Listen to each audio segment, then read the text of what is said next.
Welcome back to the No Cap Sports YouTube channel. I'm your host, Matt Robinson. I'm David Medina. Make sure to like, comment, subscribe, comment any picks you like, any picks you didn't. Check out our other mock drafts on the channel and make sure to check out our podcast. Link is in the description below. And also, next Thursday night, the day of the draft, we will be going live, 4:30 p.m. Pacific time. We're going to be live here on our YouTube channel. Hang out with us. We're going to be literally the whole 4 or 5 hours, however long it's going to be, having fun, talking draft picks, critiquing all the picks, saying what we would do, and also comparing it to the final mock draft, this final mock draft that we're about to do right here. So let's get into the mock draft. Let's go. All right, so we're going to get right into this mock draft. I will have the odd picks, and Matt will have the even picks. So with me starting off, easy choice with the number one pick in the 2021 NFL Draft, the Jacksonville Jaguars select Trevor Lawrence, quarterback from Clemson. No-brainer. I mean, everyone's knowing that this guy was going to go number one overall since he was a freshman in high school. And, this before this draft, this last season, it was the Trevor Lawrence sweepstakes. What team was going to be the worst and get the number one overall pick? Jags somehow got it at the end. Looked like the Jets were going to, were on pace to get it the whole season. T-Law lands right into the lap of the Jaguars and Urban Meyer. It's going to be interesting. I think it'll be a few years for them to build, but this is the right move for Jacksonville. And if they really want their franchise to be relevant, this is, a move that they need to make. They're going to need a high-profile, big-name draft prospect like T-Law. Yes, they do. And also, before we go any further, there are going to be no trades in this draft, but we will be updated with the Orlando Brown trade. So it still has Kansas City listed in here. We will make sure that that's the Ravens pick, and that we'll remind ourselves of that. But right now, I got the New York Jets at number 2. And this one, it seems like a no-brainer as well. It seems like this has been set in stone for a while now. Basically, once they traded Sam Darnold away, we're going to get Zach Wilson in here. He makes all the throws required of a Kyle Shanahan type offense. He's accurate with the ball. His deep ball is all right. It's pretty good, but he fits it into tight windows. He's not scared to fit into tight windows, which especially going into the NFL game, he needs to do a lot more often. He's going to have to throw guys open, which I believe he will be able to do. And hopefully David does right by me at pick 23, and maybe we get him a weapon or some protection. We'll see. But I think Zach Wilson's pretty much set in stone in this one. So you're up, David. Now talking about somewhat set in stone, the Niners at number 3. It's set in stone that they're going to select a quarterback. That's not a question. Who are they going to take? Is it going to be Trey Lance, Justin Fields, Mac Jones? I know there's been a lot of smokescreens about Mac Jones going to the Niners recently, but as much as I want to see Mac Jones go to the Niners, I'm going to make the smart, logical pick right here, and Niner fans will be happy with me. I think the Niners are going to take Justin Fields at number 3. I just think that he's a stud. I think he'll be a phenomenal quarterback in Kyle Shanahan's system. He's got a strong arm. He's mobile. He makes a lot of good decisions. He's tough, and he's got everything that Shanahan could want. He'll bring a new dynamic to that offense. Whether he starts this year or not, we'll have to wait and see. We'll see if Jimmy Garoppolo gets traded during the draft. But I think that the Niners will select Justin Fields at number 3. And, yeah, all that Mac Jones talk, I think it's just all, a smokescreen, and it's not going to happen. Justin Fields or Trey Lance is the right choice here. In this scenario, Justin Fields goes number 3 to the Niners. Yeah, I feel like that's the right choice. And, hey, another reason that you should tune into our draft day special. If Mac Jones gets picked, you will see me flip out. You will see a lot of cursing. You will see a very mad person. But hopefully, deservedly so. You would have every right to feel every emotion that just goes through your head, because that would be a mistake. I can't remember who said it, but they said the Niners taking Mac Jones at 3, with these other quarterbacks available, would be like pretty much Trubisky 2.0 situation. The Bears taking Trubisky when they had guys like Mahomes and Watson on the board. We'll see what happens. I don't think it's going to happen, but like you said, tune in, because we don't know what's going to happen, and I think it's going to be pretty exciting. It definitely will be. But now I'm up with the Atlanta Falcons. Falcons are one of the teams that potentially may trade back, just because they're a little bit more set than I think a lot of people like to think. They did get a new coach in there, Arthur Brown from the Tennessee Titans. They have all the pieces in place, and you might be able to get another offensive weapon in Kyle Pitts there. I think you already have Julio. You already have a really solid offense. To me, You need to keep building the defense. And I'm going to take Micah Parsons. I think he is good enough to be the number 4 overall pick. I just don't know about the off-field stuff, but I think if they're able to look past that, they can get him under somebody's wing. He will be all over the place for that defense. And as we saw last year, the Falcons put up a ton of points. It was their defense that was just, they couldn't stop anybody. Like, I don't know what they were doing. This is going to be a step in the right direction. You get him and potentially a cornerback in round 2. I would absolutely love the move. And even if they trade back, I still think that they'd be able to get a Micah Parsons or an Owusu-Koramoah, somebody like that, and then double up with the corner around 2 and build this draft through the defense. Because I think their offense, honestly, is pretty set. Wow, that's an interesting pick because, everyone knows that Micah is obviously, he's talented. There's no question about that. Like you said, the off-field issues. And is he, enough talent for a top 4 pick? Without a doubt. He's a freak athlete. But, yeah, that's interesting. I honestly don't think he's going to go top 5 in this draft because also too, no trades here. So, you're just kind of taking a big team need. But that would be very interesting, very, very interesting. And he's the type of player that could, be a cornerstone in that defense that could, help turn it around. But, wow, number 4, it's a good start to this mock draft. I like it. So now number 5 with the Cincinnati Bengals. A lot of talk of Ja'Marr Chase going number 5 here to the Bengals. I remember in the first mock draft we had, I did select Ja'Marr Chase, here, but and it's gained a lot of steam since then. The talk of him reuniting with Joe Burrow, but I don't think that they're going to go that route. After the uniform reveal for the Bengals this past week, there's a picture where you can see Joe Burrow sitting in that throne, and you see the scar from his ACL surgery, and it's like a scar that's like 6 inches, on his knee. And I saw a funny meme said, "Tell me who the Bengals are drafting without telling me who the Bengals are drafting." And it just had a zoomed in picture of that scar on his knee. That's all you got to know. Penei Sewell, I think is the right choice here. A lot of good offensive linemen in this draft, but I think, Sewell is like the best prospect, maybe not the best immediate starter, but best prospect long-term, I believe. And I think that him and Burrow, he's going to be Burrow's best friend. Burrow needs protection. The Bengals want to avoid another Andrew Luck situation at any cost. They want to protect their franchise quarterback, and they have a step in the right direction by selecting Sewell right here at number 5. I really like that. I'm up with number 6 with the Miami Dolphins. And we saw them trade up with the Eagles to get this number 6 pick, which means it says to me, and I think it says to everybody, they have somebody in mind here. I think those 2 people that they really are going to be thinking about is Kyle Pitts and Ja'Marr Chase. I think that's what it's going to come down to. And it's, okay, do you want a big body that can play tight end and also you can throw him out in receiver?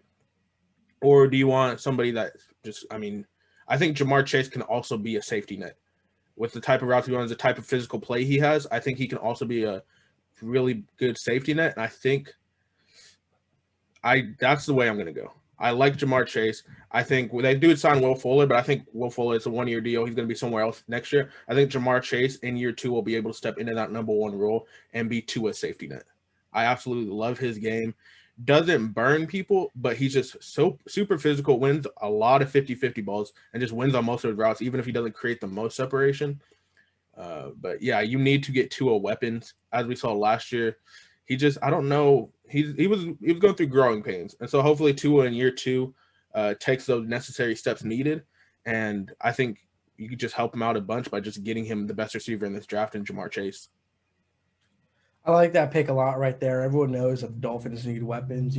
Tua struggled really passing the ball downfield, so Ja'Marr Chase is a player that will immediately improve that. Now number 7 for the Lions.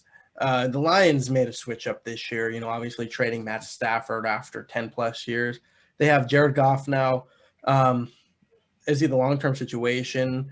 I personally don't think he is. A lot of people don't think he is, but I think that the Lions should give him a shot, and he probably will get a shot, but he's going to need weapons. Not too many weapons on that Detroit offense, especially with Kenny Golladay leaving to the Giants in the offseason. So at the number 7 pick, I'm going to choose the Heisman winner. I'm going to say, let's pick Devontae Smith to go there in Detroit. Immediately gives Jared Goff a good weapon right there. And the Heisman winner is off the board at number 7. All right.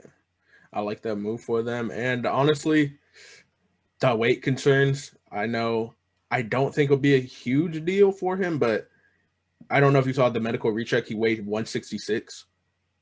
Like I think he can be an outlier, but 166 pounds, skinny. But I'm up with number 8, the Carolina Panthers. They got their quarterback now. They got their pieces in place. Their defense, they spent I think they spent all their picks last year on defense. So I think they start building with the offense. They already have, I really love the addition of Robbie Anderson. They have DJ Moore, Christian McCaffrey, and potentially the quarterback of the future in Sam Darnold. So I think you get him some protection. And I think they would love if the Jamar Chase was the pick for the Bengals right here. So Penei Sewell potentially falls to them. But I think they'll be happy with getting the next best guy and Rashawn Slater. Can't play him all over the line wherever they have a need. And I think you just slide him right over to left tackle and you have your tackle of the future. If that is going to be protecting Sam Darnold, I think that's what it will be. Just because we don't know what Sam Darnold is really yet. He had Adam Gase his whole career, and we saw, Robbie Anderson's the best example on that team. Once he left Miami, or once he left New York, dude is a baller at receiver. Ryan Tannehill leaves for Tennessee, quality starter. Who the running back Kenyon Drake leaves Miami, goes to Arizona, is able to get himself another contract after that. A lot of people leave Adam Gase and succeed, so I think you have to put Sam Darnold in the best position to succeed, and I think that's building up that offensive line. So Rashawn Slater is going to be the pick for me right here. I like that pick a lot. A lot of talks about maybe that pick being traded, but obviously we're not doing trades. And I agree that Sam Darnold, needs a second chance.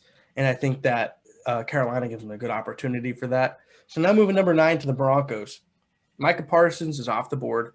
One of the biggest needs is linebacker, then corner. If Caleb Farley didn't have these recent surgeries and all that, I would probably choose him right here. But I don't know. I don't think I'll choose Patrick Surtain here. I'm going to mix it up right here. For anyone that's been watching our podcast for a while, you may know I am not a very big Drew Lock fan. And Broncos at number 9 have a chance to get a quarterback right here. They're going to take him. Trey Lance to number 9 to the Broncos. They were talking about, Drew Lock needs competition. Well, Trey Lance isn't going to be his competition. Trey Lance is going to be the guy that's going to take his job. I'm just going to say that right now. So Trey Lance, number 9 to the Broncos, another big name quarterback off the board. Fits that system, fits that scheme. And honestly, we said it was a make it or break a year for Drew Lock. Let's see if he makes it out at training camp if Trey Lance is there with him. But I'm up at number 10 with the Dallas Cowboys. And we've heard a lot of talk so far of Cowboys and Patrick Surtain getting linked together. But now they're seeing building that the Cowboys want Kyle Pitts, and that just feels like such a Jerry Jones pick. Just get the flashiest player. It doesn't matter that they already have 3 pretty good – they have 3 good receivers. Amari Cooper, Michael Gallup, and they drafted CeeDee Lamb last year. Their tight end – I think Witten was one of their tight ends last year, and he was getting on the field for a good amount of play. You don't want that. Blake Jarwin, they're also tight end. So they do have a need at tight end, but I think it would be more of a traditional tight end where Kyle Pitts, I don't think you will have him in line a lot. And we saw this defense struggle last year. It was almost the same deal as the Falcons. Their offense was moving really well when Dak was playing. It was just their defense couldn't stop anybody. So I think that the smoke screen is Kyle Pitts and that they will be picking Patrick Surtain right here. Because they just have to. They have to keep building this defense because the offense honestly was firing on all cylinders. It was their defense that was just allowing like 500 yards a game and allowing them to come back on every single week. So I think Patrick Surtain is the right pick. And he had the flashy pick just because his dad was a really good player in the league. So Surtain to the Cowboys feels just like it's a match. It feels like it's going to happen. Yeah, I like that pick right there for the Cowboys. I need all the help they can get on defense. So now number 11, the Giants. It's funny. We have 3 straight NFC East teams, right here at 10, 11, and 12. Unfortunately, for the team picking at number 12, the Eagles, the Giants, their division rival at number 11, is going to swoop someone that they probably wish that they would get, and that's going to be the guy that you just said the Cowboys might think of taking. That's Kyle Pitts. I think that, a player like him, Daniel Jones is really going to need him to succeed. Daniel Jones now has some weapons. He got Galladay. He's going to have Pitts if Saquon Barkley's healthy. Daniel Jones has all the tools to succeed. It's whether he could take the next step or not. But my guess is a player like Kyle Pitts will help him take that next step if he really has it in him. I really like that move for them. That just their offense becomes more potent. It's just, will Daniel Jones hold them back? I like that move. And yeah, the Eagles at number 12, very weird position. Their coach has not come out and said that he's committed to Jalen Hurts. He won't name Jalen Hurts the starting quarterback, which is not comforting for Eagles fans. And he's there was a story that came out. He's playing rock, paper, scissors to test competitiveness in these prospects. Don't know how competitive you can get at rock, paper, scissors, but it's interesting. So I think that kind of leads me to believe if Trey Lance is within striking distance, they might trade back up for him. I would not be shocked because they did pick up that extra first from Miami for next year. So they don't have to use that, or they could use their own first for next year. Even if it's going to cost them that much, it might just be with the Broncos because the Broncos just might believe in Drew Lock, or it might be with Carolina because Carolina thinks they're set. It'll be interesting to see because they have so many needs. Their offense is struggling. They wish they got Kyle Pitts here. They wish Jamar Chase would fall here. I think they still get a good consolation prize right here with Jalen Waddle. Just this man has Tyreek Hill type speed, can be a game changer. I think I wouldn't be surprised if they do try to select a quarterback. If it's Mac Jones, that will really surprise me. And honestly, it kind of feels like an Eagles pick, though. It's very weird. I wouldn't be surprised if Mac Jones is a pick, but he definitely shouldn't be. Jalen Waddle, you get another weapon in that offense. They are starving at the receiver position. They're starving at every single position on offense outside of their offensive line. So just getting a skill player in there is going to be a huge difference maker, and we'll see if Jalen Hurts will be the guy heading into the training camp. But yeah, get him a weapon and Jalen Waddle with the number I like 12 that pick right there for the Eagles. Yeah, it's a weird situation with the whole Jalen Hurts. Is he the guy? Is he not? But the draft is going to give us a good idea about that. Now moving on to the number 13th pick for the Chargers, Justin Herbert. They found their guy in Herbert. Now they just need to, give him some help, especially on the line. They get some help right here. They get Christian Darrisaw out of Virginia Tech. He's gonna solidify and bolster that line right away. And it's a step in the right direction for the Chargers. I mean, Justin Herbert last year broke a lot of records, and with a better line, he could be even better. So they're protecting their long-term investment, and they're taking Darrisaw here at number 13. Okay, I like that move for them.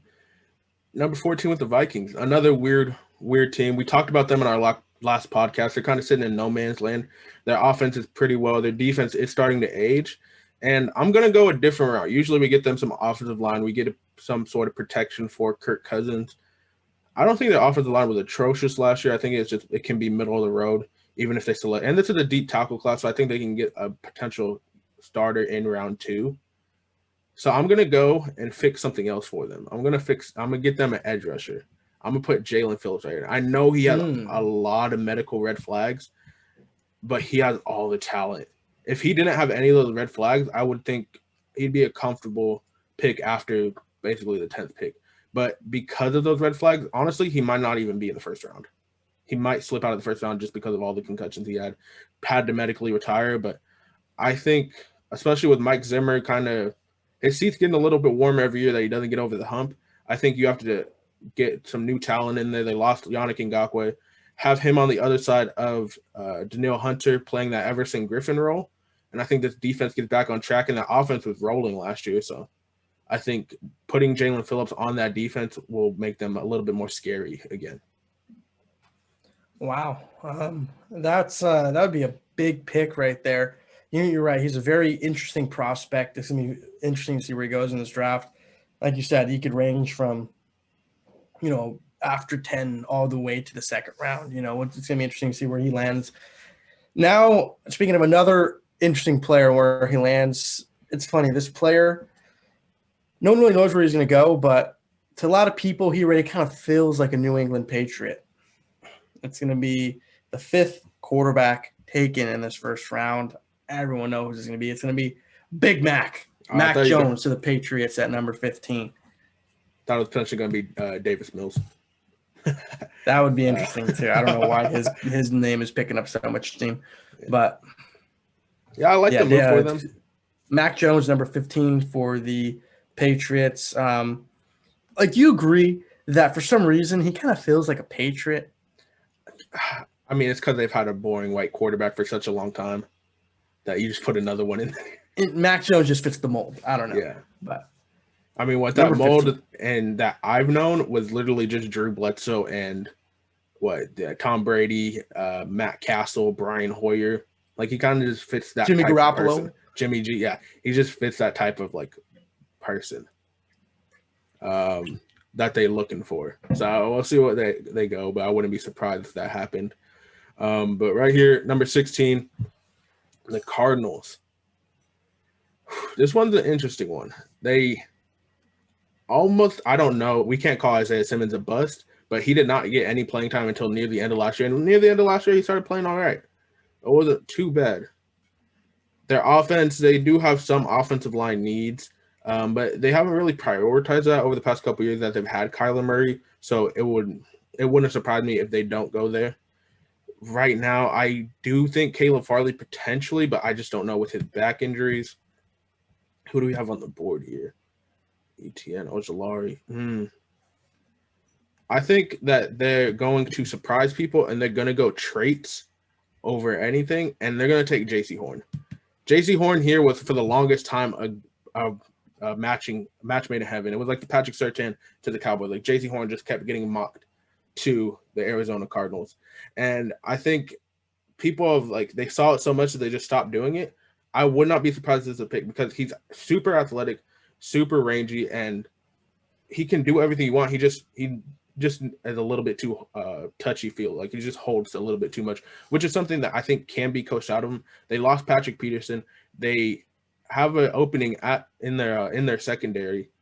I would not be surprised if J.C. Horn is the pick here just because he has all the athleticism and the talent. And I mean, as we've seen, like, coaches, they think they can coach up any player. You give them somebody with this height, weight, speed combo, and they'll take them any day of the week. So J.C. Horn is going to be my pick here for the Arizona Cardinals. I like that pick right there. Like you said, he has his obvious flaws, but those are things that can maybe get worked out, and it does feel like a match made in heaven. So now moving number 17 to the Las Vegas Raiders. That's one of the few times they got that right on this podcast. They got their needs, and one of the things they need is a linebacker, and the Raiders do love taking players from big name schools. So right here, we're going to go with the stud linebacker Notre Dame, Jeremiah Owusu-Koramoah, at number 17 to the Raiders. Okay. And why would you think they would take him over Tevin Jenkins? Because they do have a need at right tackle right now. I don't know. I just feel like they just need so much help defensively that's just the route that they're going to go, and that maybe, first round they'll go defense, and maybe they could find a tackle in the second round.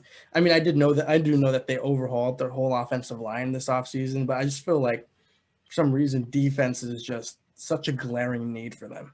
And he's going to fill the space that Corey Littleton couldn't last year. So I really do like the move for them, and they potentially can get like an Alex Leatherwood or Spencer Brown or Dylan Radins in the second round. So I wouldn't hate the move.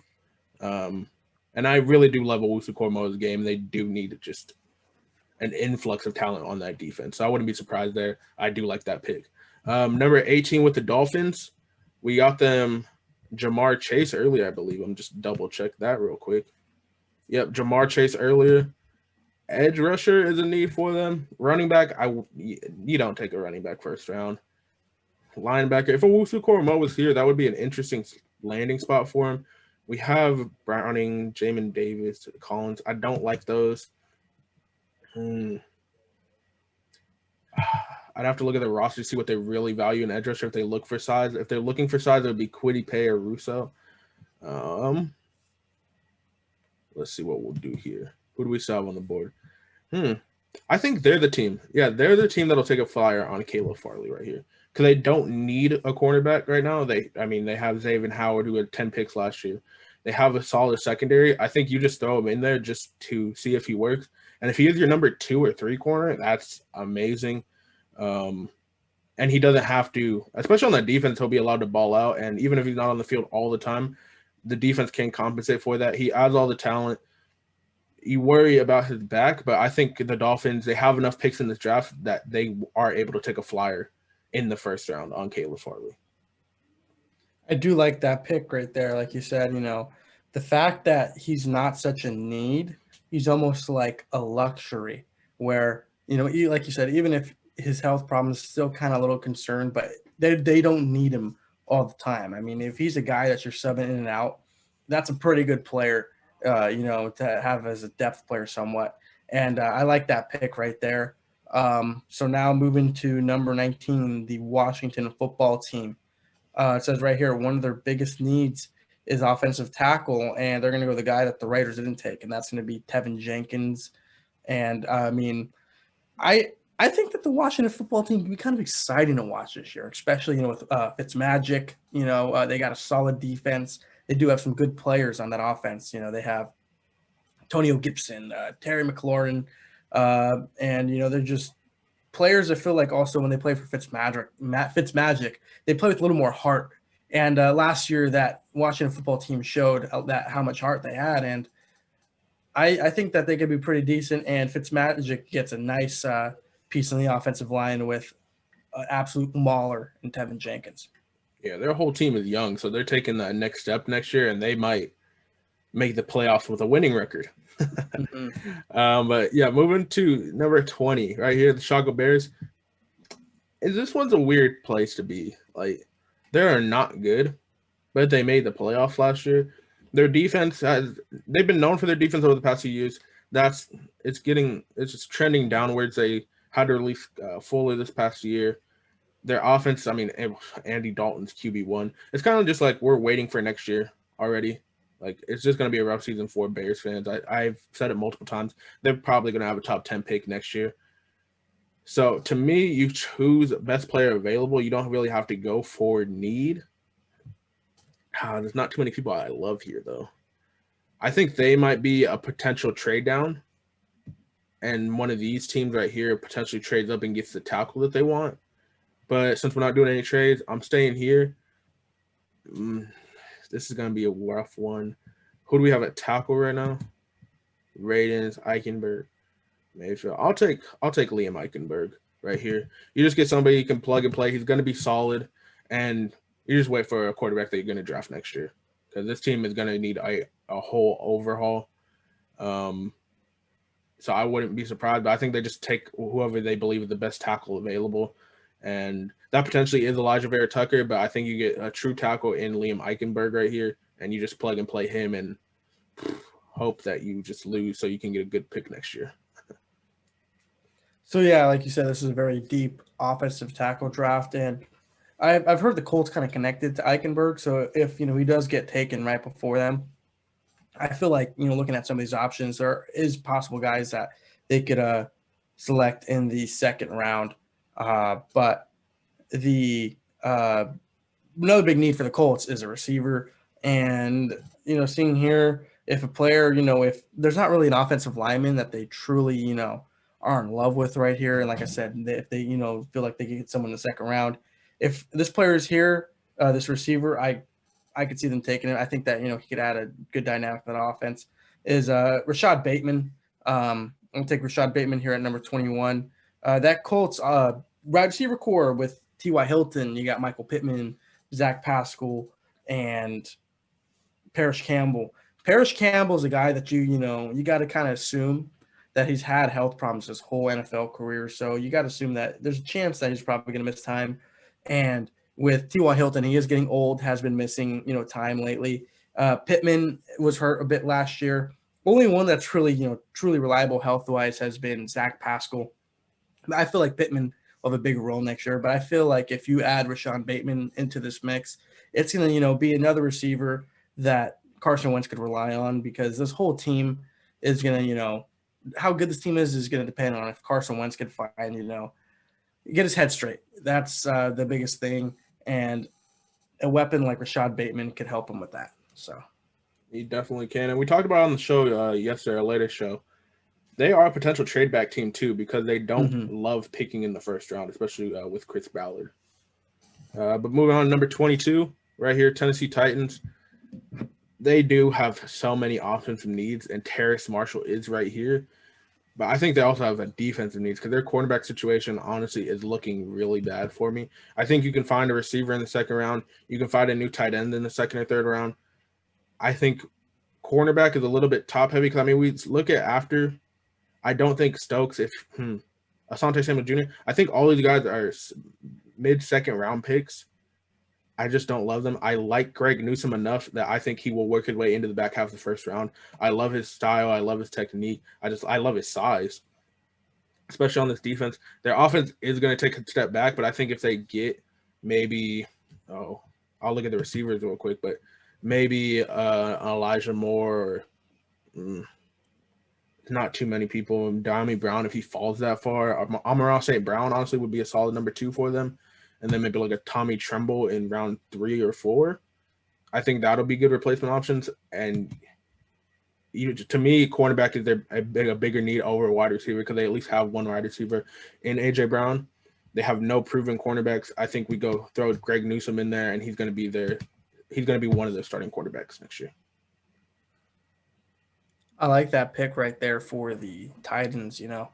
Greg Newsome, solid corner right there out of Northwestern, and that is definitely one of their needs, especially with Adoree Jackson departing from there this offseason.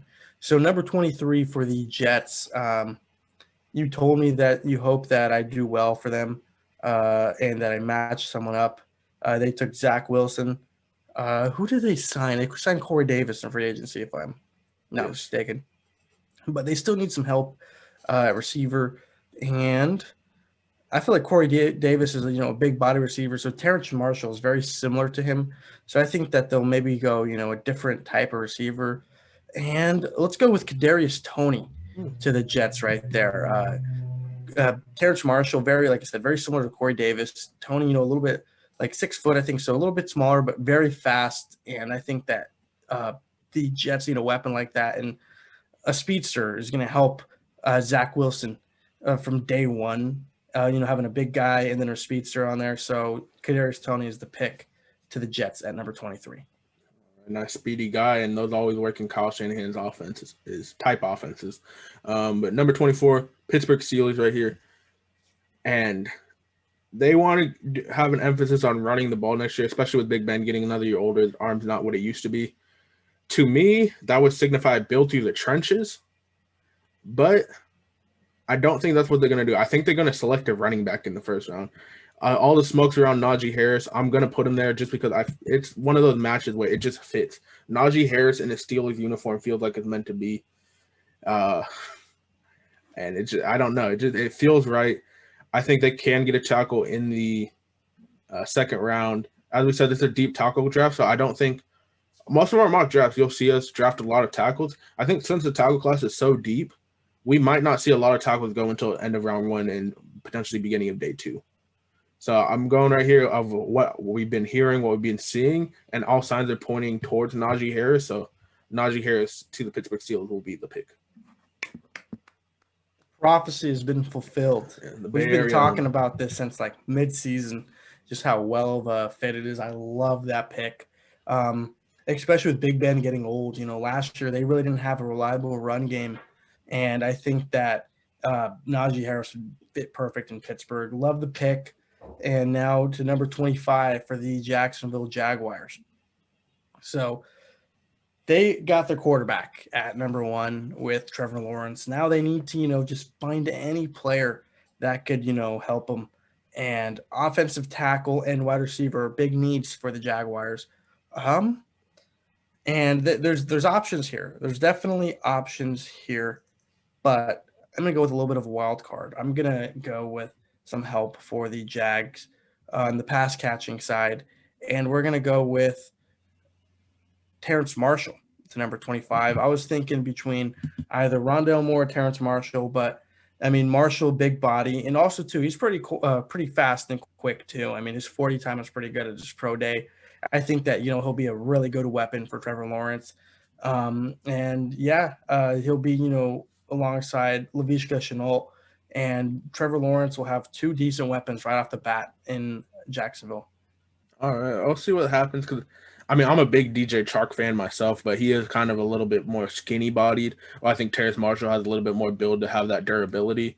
And also DJ Chark, I mean, him and Gardner Minshew, Gardner's first year starting, had pretty good chemistry. Last year, couldn't really get it together, so potentially we might just see DJ Chark actually. I don't think they've extended him, so he might actually walk, I believe, either this year or next year. And if Terrace Marshall is a pick, that's a good person to replace him. So up at number 26, the Cleveland Browns. I'm going to go another one with what I've been hearing, what I've been seeing. And to me, I think they want somebody with a little bit more upside. Actually, this is a weird one. Didn't they just sign Jadeveon Clowney? They did. They did. So, I mean, he's a big edge rusher, not the most healthy and reliable guy. I think that they go interior defense line because you already have Jadeveon Clowney. You already have Myles Garrett. You just keep building through the inside. I like Uzurike. Big dude, fun guy to watch. But I think Christian Barmore is going to be the pick right there from Alabama. Nice big dude. It's productive. And, I mean, one-on-one with guards, he's going to be able to win those. So he could potentially eat up double teams. And Myles Garrett's obviously going to get double teamed. So somebody's going to be free on that defensive line. Their secondary isn't the best right now. So I think getting a pass rush, we saw what it did for the Niners a couple years ago. If you have a pass rush, you really don't have to have great cornerbacks because decisions are going to have to be made quick. So right here, I'm going Christian Barmore for the Cleveland Browns. I like that pick a lot right there. I kind of know the player you were maybe thinking of going before you realized Clowney. I'm thinking of maybe taking him right here for the Ravens, but Ravens, they have some options here. And they made a trade today too. They made a trade. Yes, they did. So I'm between two players right here for the Ravens, either an edge rusher or a safety. And we're going with the edge rusher just because they lost so many players on their defense this offseason. They lost – who did they lose? They lost Yannick Ngakoue. They lost – who's the guy that went to the Patriots? What was his name? The Judon? Judon.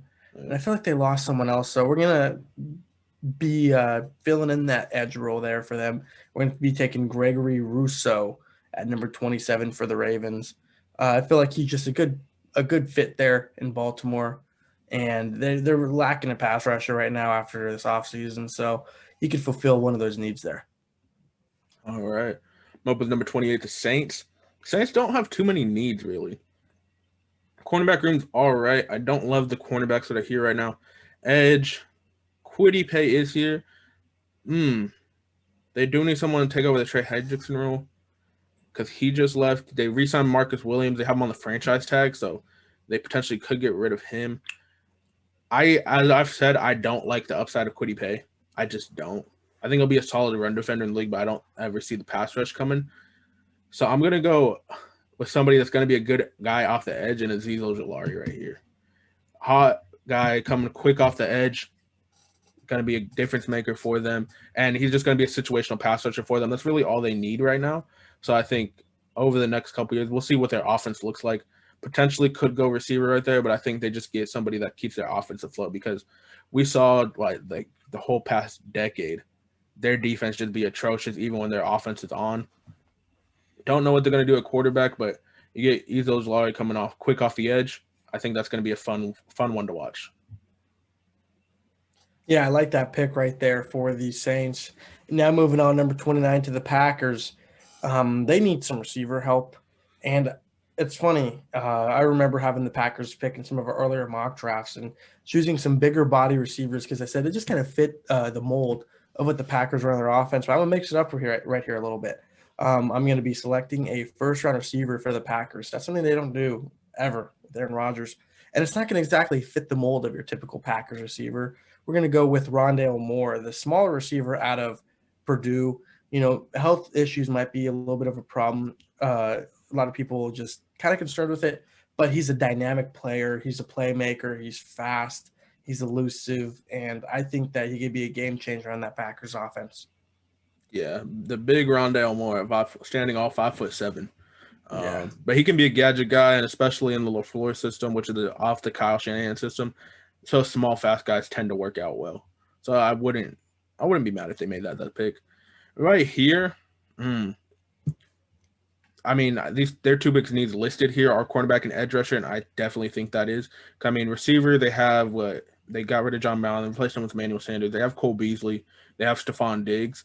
So potentially think a receiver here, but I don't think so because Dammy Brown's in that same almost mold as a Stephon Diggs.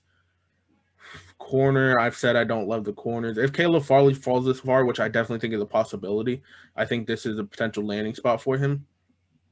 Ooh. I really like Elijah Vera Tucker. I wish we'd gotten him out of here picked earlier, but he's still on the board. They just re-signed Darrell Williams. I don't think that's where they go. This is a rough one. They re-signed a lot of guys, so they don't have too many big needs. I say they don't need a running back. I think they just – we'll look at the edge rushers real quick. I know one of my friends is not going to like this one, but Jason Owa to the Buffalo Bills and is a whole projection. That's Jason Owa. No sacks last year. Not that much production. He has all the traits in the world, though. He has the speed. I want to say it was like a 4.4, maybe. It was something crazy fast for his position. Tested out of his mind. And he gets close to getting to the quarterback. He's always just a step too slow or just a step behind. I think in the right coaching, and I think the Bills do have the right coaching, they can fulfill his potential and make him at least a solid situational pass rusher. But he is all projection. I think the Bills can afford to take a guy that is all projections right now because they are one of the more complete teams in the AFC, in the NFL. So I'm taking a projection right here in Jason Owa, and I think they're going to be able to unlock this guy. Yeah, I like that pick right there. Like you said, great prospect, just not much production, but a lot of times, if these players have that spark, a lot of times these NFL coaches can, really just fully make them bloom into the player that they're meant to be. So like that pick. So now number 31, it's actually not the Chiefs. We're going to be going with the Ravens right here. That trade that happened today with the trading for Orlando Brown. Trying to look. Does it show what the? So the Ravens. They had edge rusher. They just got an edge rusher. Potential need for them. They do also have a wide receiver need because remember they didn't get Corey Davis in free agency like a lot of people thought. They lost Willie Snead, so potentially a wide receiver right here, or they just keep giving them more defensive players or offensive line. Honestly, they never hate taking offensive line because they do have that huge hole now that Orlando Brown's not here. That is true. Let's fill in the hole that Orlando Brown's going to leave. We'll be taking Dylan Radins, the offensive tackle at North Dakota State, to try to block the right side for Lamar Jackson because, they're going to have to find a player to fill in that gap anyway. So let's go with Radins, the FCS product at number 31 for the Ravens. Okay, over Elijah Vera Tucker. I think Elijah Vera Tucker will be a really solid right tackle in the league. Oh my goodness. Okay, I'm going to take Elijah Vera Tucker right here. You just take best player available. They had one of the best offensive lines last year. I don't think it's a need for them, but I think that he can find a spot on this offensive line, whether it be at left guard. They already have Tristan Wirfs. I believe he was he was tackle last year. You just keep bolstering this offensive line. You have Tom Brady. You have to keep him upright. They don't have any big needs, and I think the talent that Elijah Vera Tucker is, you have to take him right here. So that's going to round out the draft right there. Elijah Vera Tucker goes number 32, and I like the pick.